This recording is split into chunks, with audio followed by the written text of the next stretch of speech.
marché, c'est 80 milliards de dinars. 80 millions de dinars. C'est la côté financière. Et vous savez très bien que le ferraillage a augmenté beaucoup. Dans notre contrat, c'est 57 200 le tonne. Au jour d'aujourd'hui, vous ne pouvez pas vous trouver au moins de 120, 130 000. C'est plus que doublé. C'est plus que doublé. Et la même chose est valide pour les bitumes aussi. Pour les bitumes aussi, c'est 35 000 dans le marché. Au jour d'aujourd'hui, c'est plus de 100 000, 140 000. 140 000 comme ça. 104 000, pardon, c'est pas 140, 104 000. Tout ça sont des déficits pour nous. Et avec un paiement de 30% de moins, parce qu'on ne peut pas nous payer la partie euro. Ce sont le côté financier. Pour les contraintes physiques, et si je vais vous dire, après 8 années de travail, sur terrain, et on a libéré les 10 premiers kilomètres au niveau de Tizi-Ouzou, il reste 38 km. De ce 38 km, il y a 11,3 km qui ne sont pas exportés. Ils ne sont pas encore libérés. Nous ne pouvons pas travailler. Et soit RN25, ça sera évacué. On va gagner beaucoup de choses. Mais pour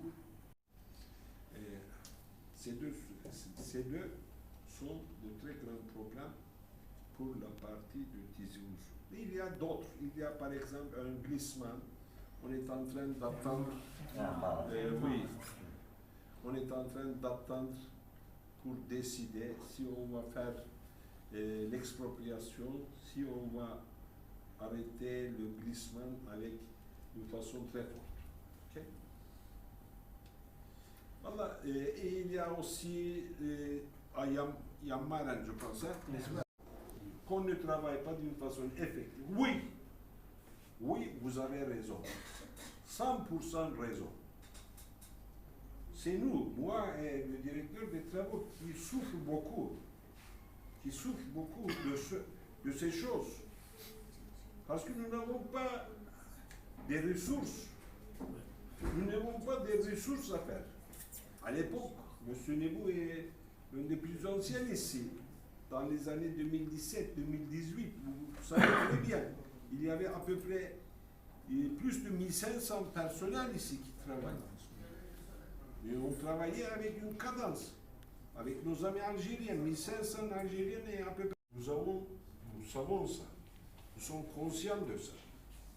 Mais c'est un bateau où tous nous sommes ivres.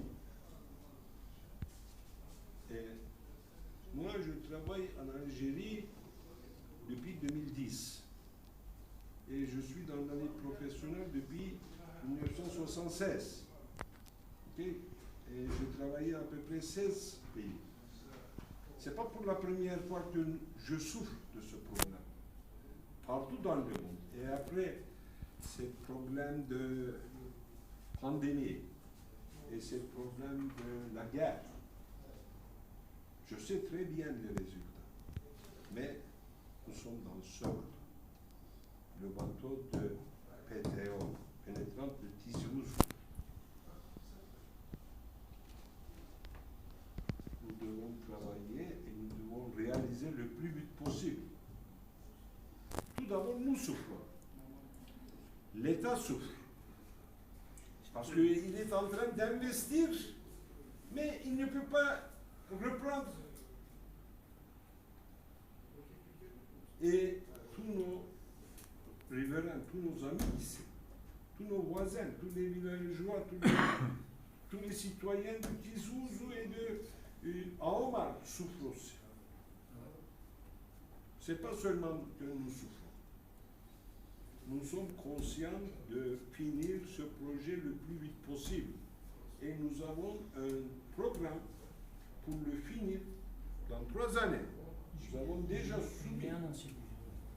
Nous avons déjà soumis, mais nous n'avons pas les ressources nécessaires. Même, excusez-moi, des ressources suffisantes.